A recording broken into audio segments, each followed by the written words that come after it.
What is this? এরকম একটা important ফাইলে আপনি কিভাবে এরকম গাছাড়া কাজ করতে পারেন সেটা আমার মাথায় ঢুকবে। I am sorry, sir. Sorry বলে সব হয়ে যাবে?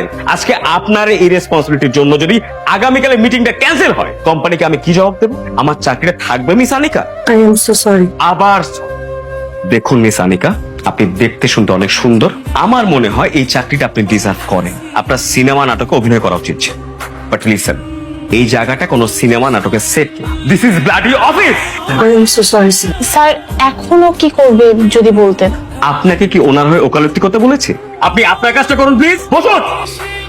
এই ফাইলটা রিচেক করুন, সমস্ত হিসাব নতুন করে করুন এবং নতুন করে একটা ফাইল রেডি করে আমার ডেস্কে দিয়ে যাবেন। আন্ডারস্ট্যান্ড? কিন্তু স্যার 4 দিনের দেখা ফাইল এটা, আমি যদি এখনো দেখতে বসি স্যার অনেক রাত হয়ে যাবে। অনেক রাত হয়ে গেছে তাই পারবেন না, তাই তো? Very good. দেখুন মিস আনিকা, আপনি যদি এখন কাজটা শেষ না করেন তাহলে আপনাকে চাকরি থেকে ছাঁটাই করার জন্য যা যা করা লাগে আমি সবকিছু করব। এখন চয়েসটা আপনার, আপনি আপনার কাজটা করবেন নাকি আমাকে আমার কাজটা করতে হবে। আর আপনি একটু সাজগোজ কম করেন। বুঝলাম না বস সবসময় তোর সাথেই এমন করে কেন? তোর হাজবেন্ডকে কিছু বলে না? আরে আমার হাবি তো আমাকে নিতে আস, তুই একটা কাজ কর না, তোর হাবিকে কল করে বলে দে তোর লেট হবে যেন এসে তোকে নিয়ে যায়। তোমার হাজবেন্ড ব্যস্ত রে? আচ্ছা তোর হাবি তোকে সন্দেহ টন্দেহ করে না তো?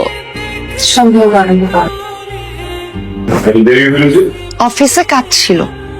এত রাত পর্যন্ত অফিসে কাজ থাকে? কি কাজ ছিল? কি কাজ ছিল সেটা কালকে অফিসে গিয়ে জেনে এসো। এটা তো জানবো, কিন্তু আমি যে একটা মানুষ, তোমার হরি বাসা তাইছি, এইটা তোমার মনে রাখুন লাগবো না?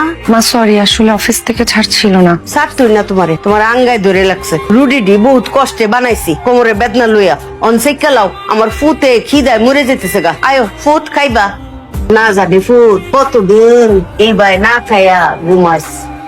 না না মা, খাওয়ার কষ্ট হয় নাই কখনো, খাবার তো থাকে বাসায়।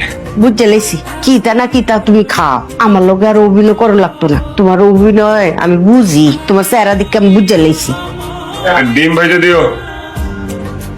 আসলে আমার রান্না তো আপনার ভালো লাগে না, আর বাসায় আপনার খেতে কষ্ট হচ্ছে, তাই ভাবলাম একটু নিরিবিলি কোথাও গিয়ে বসে খাই সবাই মিলে। তাই মা বলো কি খাবা? তুমি যা খাবা সেটাই অর্ডার দিব, বলো। কিতা খাইয়াম? তোরা না জানো, তোরা যেটা পছন্দ সেইটাই খাইয়াম। Excuse me. এদিকে আয়ো, দেহ এরা কিতা পছন্দ করে বুঝলো। কিতা বই দেখকে নি কও, এই বই মুখস্থ করছো না? কিতা সারি করো মিয়া, হ্যাঁ পড়ালেখা ঠিক মতো করো।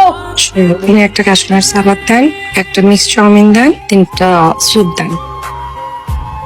দেখে দেখে বলে আর কি মা। কিতা চাকরি করে, বইটা মুখস্থ করছে না? মা এটা রেস্টুরেন্ট, এখানে এত শাউট করে কথা বলা যাবে না মা। পয়সা দিয়া খাইতাম আইতি, আস্তে কথা কইতাম কি রে। ফেডোটা আনো মারছে, ও ফেডা সিনসি মেয়া ইন্দুর দৌড়ে দৌড়ে করতেছে। ওনো তো খাওয়ান দিল না ফুড। কি তো আপনারা যে 1 ঘন্টা আগে খাওয়ার অর্ডার নিছুন, ওনো তো দিতে শুন না। ওই যে মা খাবার হয়ে গেছে, আসতেছে।